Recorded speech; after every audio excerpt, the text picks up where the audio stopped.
आदेश आदेश जय श्री राम। दोस्तों, स्वागत है आपका इस चैनल में, आर्यन साधना केंद्र में।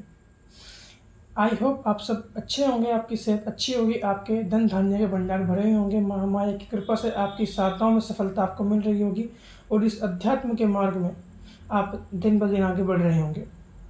आज के इस वीडियो में हम बात करने वाले हैं एक ऐसी चर्चा के ऊपर, एक ऐसे टॉपिक के ऊपर जो कि बहुत ही रहस्यमय है। एक ऐसा रहस्य आज उजागर करूंगा जो कि एक ऐसी सेवा है अपने गुरु की, जो कि आप लोग कर सकते हैं अपने घर में। अपने घर में आप अपने गुरु मंत्र को सिद्ध करिए, अपने गुरु को सिद्ध करिए। अब लोग सोचेंगे गुरु मंत्र सिद्धि सुना है, पर गुरु सिद्धि क्या है? पूरी जानकारी देके जाऊंगा। एक ऐसी वीडियो है जो कि आपका जीवन बदल देगी। आपकी साधनाएं सफल नहीं हो रही है, सफल होंगी। आप झाड़ा फांडा कर रहे हैं, काम नहीं कर रहा है, बिल्कुल करेगा। आप अपने इस अध्यात्म के क्षेत्र में, इस तंत्र के क्षेत्र में बहुत पीछे रह गए हैं, बिल्कुल आप आगे आएंगे। तो आज की वीडियो शुरुआत करने से पहले मैं बता दूं कि मेरी दीक्षा की फीस 2550 सात्विक के, 3100 रुपये तामसिक की है। नवरात्रि के शुभ अवसर पर 2550 दीक्षा करी गई है, दीक्षा की फीस, जिसमें कोई सात्विक तामसिक नहीं है, सिर्फ सात्विकता। ठीक है, तामसिक दीक्षा बंद कर दी गई है, सिर्फ और सिर्फ सात्विक दीक्षा ही अब से होगी। सात्विक दीक्षा ही आगे चलेगी और सात्विक दीक्षा ही हम आगे कंटिन्यू करेंगे। तामसिक दीक्षा बंद कर दी गई है। ठीक है, तामसिक दीक्षा में भी आप के घर में कुछ बनता है तो बिल्कुल कोई दिक्कत नहीं है, पर आप नहीं खा सकते। और सात्विक दीक्षा में अगर आपके घर में कुछ बनता है तो अब उसके लिए आपको एक अलग विधि मिलेगी कि आपको उससे, उसके प्रभाव से अपने देवता को और खुद को कैसे बचाना है।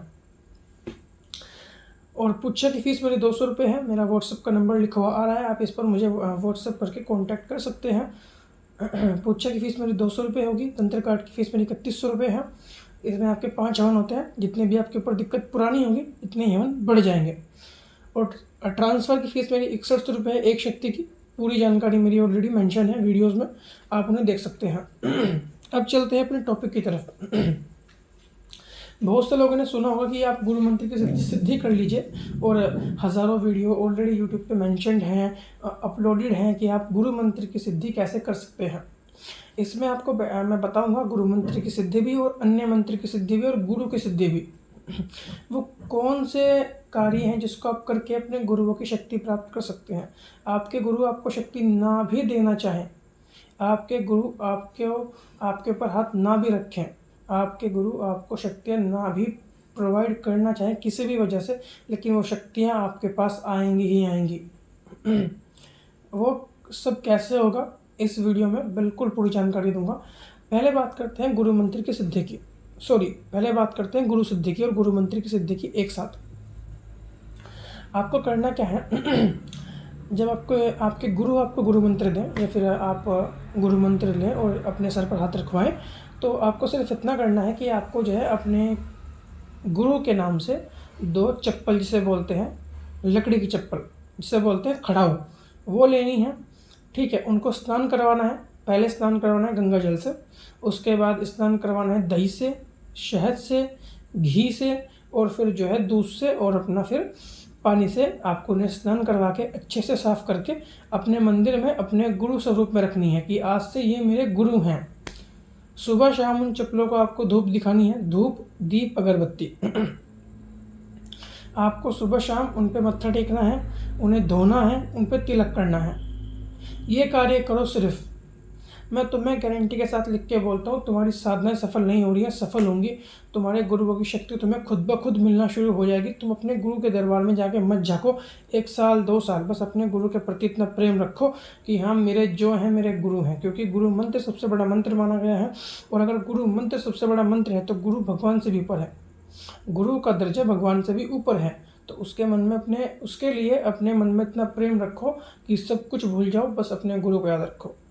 गोरखनाथ जी ने बस अपना गुरु याद रखे, मछिंद्र नाथ जी, सब कुछ मिल गया, संजीवनी विद्या मिल गई, और पता नहीं क्या क्या, कितना कुछ कि बोल भी नहीं सकते, हमारी तो औकात भी नहीं कि वर्णन कर सके। ठीक है, तो अपने गुरु को सर्वोच्च लेके चलो, अपने गुरु को ही हर चीज़ मान के चलो। 2 खड़ाऊ लो, उनकी अच्छे से पूजा पाठ करो, जैसे मैंने बोला, उनकी शुद्ध करके उन्हें अपने गुरु के नाम से अपने घर में रखो, अपने मंदिर में रखो। एक फ़ोटो अपने गुरु का लो, ठीक है, उस फोटो को अपने मंदिर में लगाओ। फिर उसके नीचे उनके जो खड़ाऊ हैं वो रखो उनके नाम से, और फिर जो है सुबह शाम उनकी पूजा करो। और एक और चीज़, जब भी तुम जप करने बैठो, पूजा पाठ करने बैठो, तो बोलो कि मेरी पूजा पाठ का, मेरे मंत्र जाप का 10% हिस्सा यानी कि 10वां भाग, 10% हिस्सा, ठीक है, मेरी पूजा का 10% हिस्सा मेरे गुरु को मैं समर्पित करता हूँ अपनी स्वेच्छा से, ठीक है। ये चीज़ बोलो। जब तुम्हारी शक्ति, तुम्हारे मंत्र जाप की ऊर्जा तुम्हारे गुरु से मिलने लगेगी, जब तुम्हारी ऊर्जा तुम्हारे गुरु से मिलने लगेगी तो तुम्हें अपने गुरु का एक सूक्ष्म रूप अपने आप प्रदान हो जाएगा। फिर तुम अपने गुरु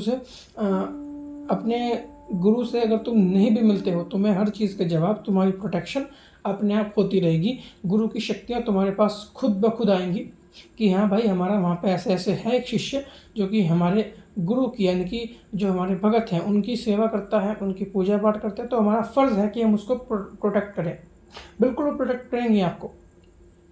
अपने गुरु की ये सेवा सबसे बड़ी सेवा है मेरे हिसाब से। माता काली की पूजा मत करो, गुरु गोरखनाथ की पूजा मत करो, अपने गुरु की पूजा कर लो, काफ़ी है।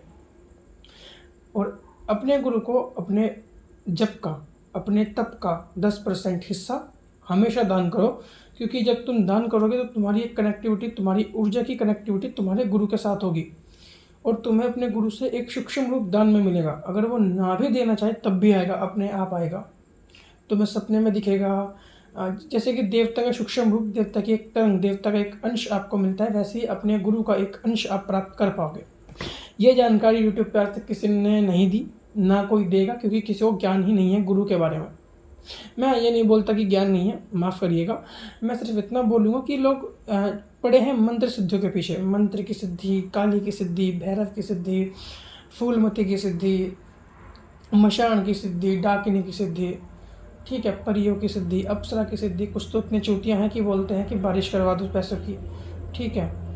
ऐसे मेरे पास कम से कम पिछले एक हफ्ते में 10 से 12 लोग आ चुके हैं जो कि बोलते हैं कि गुरुजी हमें एक ऐसी साधना, एक ऐसी चीज़ दीजिए जिससे हम पैसों की बारिश करवा सकें, ठीक है। उन्हें ये नहीं पता कि पैसों की बारिश कढ़ाई बंधन से होती है, और कढ़ाई बांधना एक अभिचार कर्म है जिसके अंतर्गत आपकी कभी मुक्ति नहीं होगी। आपको ताउम्र नर्क में भटकना पड़ेगा, इस संसार में भटकना पड़ेगा। मेरे लिए नर्क स्वर्ग यही है, ठीक है, यही लोक है, यही धरती माता, यहीं पे नर्क पे, यहीं पे स्वर्ग भी है। पूरी चिरकाल तक तुम यहीं भटकोगे, क्योंकि कढ़ाई बांधना एक अभिचार कर्म इस वजह से है कि तुम अग्नि को बंधन में करते हो, और अग्नि को बांधना एक अभिचार कर्म है, ठीक है बाबू। तो इन सब के चक्कर में मत पड़ो। अप्सरा सिद्धि सब बेकार है, ठीक है। अप्सरा नहीं होती, उनके वेश में चुड़ैल होती है, डाकिनी शाकिनी होती है, जो कि तुम्हें आके झपट्टा मार देती हैं और तुम उन्हें ही सिद्ध कर लेते हो। तो बाबू ये गलतियाँ मत करो। तुम्हारे पास देवता हैं, इतने बड़े बड़े गुरु हैं सिद्ध करने को, तुम कहाँ भटक रहे हो डाकिनी शाकिनी पे यार? थोड़ा दिमाग तो लगाओ यार। ऐसा तो मत करो कि तुम बिल्कुल ही जानवर हो, इंसान हो, इंसान का दिमाग तुम्हारे पास है। जब तुम गुरु मंत्र पढ़ो तो पहले अपने गुरु के जो खड़ा हुए हैं उनको नमस्कार करो, उनको चूमो, उन पे मत्था टेको, और फिर जो अपने गुरु की आज्ञा लेके गुरु मंत्र का जाप शुरू करो। जब भी कोई अलग मंत्र जपो तो पहले अपने गुरु मंत्र का जाप करो, अपने जो गुरु हैं उनकी अच्छे से पहले पूजा कर लो, फिर गुरु मंत्र का जाप करो, फिर उस मंत्र का जाप करो जो कि आप करना चाहते हो। मैं लिख के देता हूँ गारंटी के साथ, 1 हफ्ते के अंदर आप चाहे 1.25 लाख जाप मत करो, आप चाहे 1 लाख 10 लाख जाप मत करो, आपको अनुभव शुरू हो जाएंगे, आपके ऊपर देवता की कृपा आनी शुरू हो जाएगी, ठीक है। तो काफ़ी सारे ऐसे कार्य हैं अपने गुरु के लिए आप कर सकते हैं। उनको भोग लगाना, भोग तो मत लगाओ, सिर्फ उनके लिए उनके नाम के दीपक भी मत जलाओ, बस 1 धूप बत्ती लगा दो और 2 अगरबत्ती लगा दो आपके गुरु का नाम लेके, ठीक है। सिर्फ इतना करो, अपने गुरु को याद करो, उनकी खड़ाऊ पे तिलक लगाओ, उनके नाम से एक 2 अगरबत्ती 1 धूप बत्ती लगाओ, ठीक है। और सुबह शाम उन्हें नहलाओ, उनके खड़ाऊ को, उनके जो चप्पल है तुमने रखी है उनका अंश मान के उन्हें तुम सुबह शाम स्नान करवाओ, इतना ही काफ़ी है। और अपने जप का, अपने पूजा पाठ का 10% हिस्सा अपने गुरु को सदैव दान करें। हम भी करते हैं, सबको करना चाहिए। हम कभी अपने शिष्यों को नहीं बोलते कि आप दान करें, उनकी मर्जी है, वो दान करें या ना करें, लेकिन अपने गुरुओं को सदैव अपनी पूजा पाठ का 10% हिस्सा दान करना आवश्यक है। बाकी सबकी अपनी अपनी मर्जी होती है। तो ये जानकारी थी पूरी कि गुरु मंत्र को सिद्ध कैसे करें और किसी भी अन्य मंत्र को सिद्ध कैसे करें, अपने गुरु को सिद्ध कैसे करें। तीनों चीज़ मैंने कवर करी हैं। आई होप आपको वीडियो बहुत पसंद आई होगी। अगर आई है तो प्लीज़ वीडियो को लाइक करिएगा और शेयर करिएगा। आदेश आदेश, जय श्री राम, अलख निरंजन, अलख आदेश।